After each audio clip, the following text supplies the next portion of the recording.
Infinity ഫാക്ടെക്കിന്റെ ഇന്നത്തെ വീഡിയോയിലേക്ക് എല്ലാ കൂട്ടുകാർക്കും സ്വാഗതം.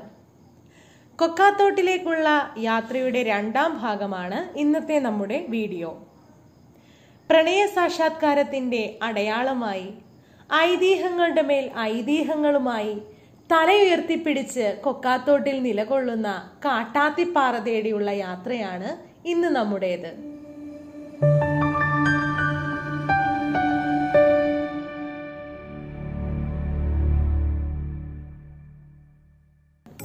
ഇടതോർന്ന തേക്കുമരങ്ങൾക്കിടയിലൂടെയുള്ള യാത്ര രസകരമായ ഒന്നാണ്. ഇവിടെ നിന്നും ഏകദേശം 3 കിലോമീറ്റർ കഴിയുമ്പോൾ നമ്മൾ ആദ്യത്തെ ജനവാസ മേഖലയായ ഒരേക്കർ എന്ന സ്ഥലത്തെത്തുന്നു.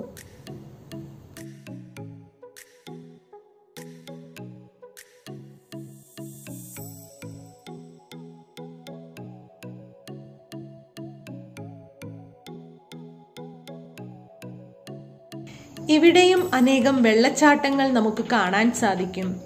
ഇവിടെ നിന്നും കുറച്ചു പോയാൽ കോന്നിയുടെ വശ്യ സൗന്ദര്യം വാനോളം ഉയർത്തുന്ന കൊക്കാത്തോട് കാട്ടാത്തിപ്പാറയിലേക്കുള്ള വഴിയിലെത്തും. എന്നും സഞ്ചാരികളുടെ മനസ്സിൽ അത്ഭുതവും കുളിർമയും പകരുന്ന ശക്തമായ കാറ്റും വിദൂര കാഴ്ചകളും ആണ് ഇവിടുത്തെ പ്രത്യേകത. ജില്ലയിൽ ഏറ്റവും ശക്തമായ കാറ്റു വീശുന്ന ഇടമാണിത്. സഹ്യപർവ്വതനിരയുടെ ഭാഗമായ മേടപ്പാറ, പാപ്പിനിപ്പാറ, കുടപ്പാറ എന്നിവ ചുറ്റും സ്ഥിതി ചെയ്യുന്നു. കാട്ടാത്തിപ്പാറയിൽ നിന്നാൽ തലയുയർത്തി നിൽക്കുന്ന മലനിരകളുടെ അപൂർവ ദൃശ്യമാണ് കാണാനാവുക. അപൂർവ ഇനം ഔഷധ സസ്യങ്ങളുടെയും വൃക്ഷങ്ങളുടെയും കലവറ കൂടിയാണിത്. കൊക്കാത്തോട്ടിൽ എത്തുന്നവരെ ആദ്യം സ്വാഗതം ചെയ്യുന്നതും തലയുയർത്തിപ്പിടിച്ചു നിൽക്കുന്ന കാട്ടാത്തിപ്പാറ തന്നെ. വൻമരങ്ങളും പച്ചവിരിച്ച പുൽമേടുകളും കല്ലിൽ തട്ടി ചിന്നിച്ചിതറിയൊഴുകുന്ന കാട്ടരുവികളും എല്ലാം കാട്ടാത്തിപ്പാറയുടെ മനോഹാരിത വർദ്ധിപ്പിക്കുന്നു. കാട്ടാത്തി വനസംരക്ഷണ സമിതി ഓഫീസിന്റെ സമീപത്ത് വാഹനങ്ങൾ പാർക്ക് ചെയ്ത ശേഷം വേണം വനത്തിനുള്ളിലേക്ക് പ്രവേശിക്കാൻ. അനുവാദമില്ലാതെ വനത്തിനുള്ളിലേക്ക് പ്രവേശിക്കാൻ പാടില്ല. ഇവിടെ നിന്ന് ഏകദേശം 4 കിലോമീറ്റർ കാൽനടയായി വേണം നമുക്ക് കാട്ടാത്തിപ്പാറയിൽ എത്തിച്ചേരാൻ.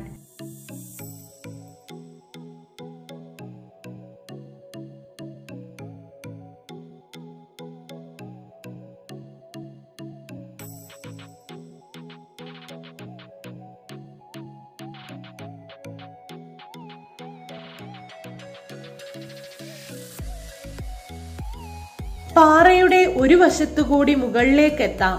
നെല്ലിമരങ്ങൾ നിറഞ്ഞ വിശാലമായ പ്രദേശമാണിത്. ഇവിടെ നിന്ന് ജില്ലയുടെ വിദൂര ഭാഗങ്ങൾ വരെ കാണാം.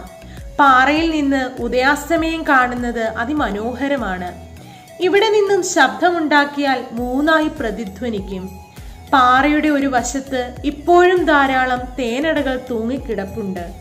മാനമുട്ടെ ഉയർന്നു നിൽക്കുന്ന കാട്ടാത്തിപ്പാറ അരുവാപ്പുലത്തിന്റെ സ്വന്തം എവറസ്റ്റ് എന്നാണ് അറിയപ്പെടുന്നത്. തണ്ണിത്തോട്, അടവി, മണ്ണീറ, തലമാനം വഴി വനത്തിലൂടെ കാട്ടാത്തിപ്പാറയിലേക്ക് പ്രകൃതിദത്ത ടൂറിസം പദ്ധതിയുടെ രൂപരേഖ ഒരുങ്ങിയെങ്കിലും മുടങ്ങി. വനമധ്യത്തിൽ കൂടെയുള്ള ട്രക്കിങ്ങും പാറയുടെ മുകളിൽ ഹട്ടുകളിൽ താമസം ഒരുക്കുന്നതും ആയിരുന്നു പദ്ധതി. വനത്തിന്റെയും ജീവികളുടെയും സുരക്ഷയെ കരുതി പദ്ധതി ഉപേക്ഷിക്കുകയായിരുന്നു. കാട്ടാത്തിപ്പാറയുമായി ബന്ധപ്പെട്ട ഒട്ടനവധി ഐതിഹ്യങ്ങൾ പ്രചാരത്തിലുണ്ട്. അതിലൊന്ന് ഇങ്ങനെയാണ്. ആയുർവേദ ഔഷധങ്ങളും കാട്ടുതേൻ, കുന്തിരിക്കം, ഇഞ്ച തുടങ്ങിയ വനവിഭവങ്ങളും വാങ്ങാൻ ഒരു മലഞ്ചരക്ക് വ്യാപാരി നാട്ടിൽ നിന്ന് പതിവായി കൊക്കാത്തോട്ടിൽ എത്തിയിരുന്നു. പാറയുടെ അടിവാരത്ത് താമസിച്ചിരുന്ന കാട്ടാളന്റെയും കാട്ടാളത്തിയുടെയും പക്കൽ നിന്ന് വ്യാപാരി പതിവായി വനവിഭവങ്ങൾ വാങ്ങി. ക്രമേണ സുന്ദരിയായ കാട്ടാളത്തിയോട് അടുപ്പം തോന്നിയ വ്യാപാരി കാട്ടാളനെ കൊല്ലാൻ തീരുമാനിച്ചു.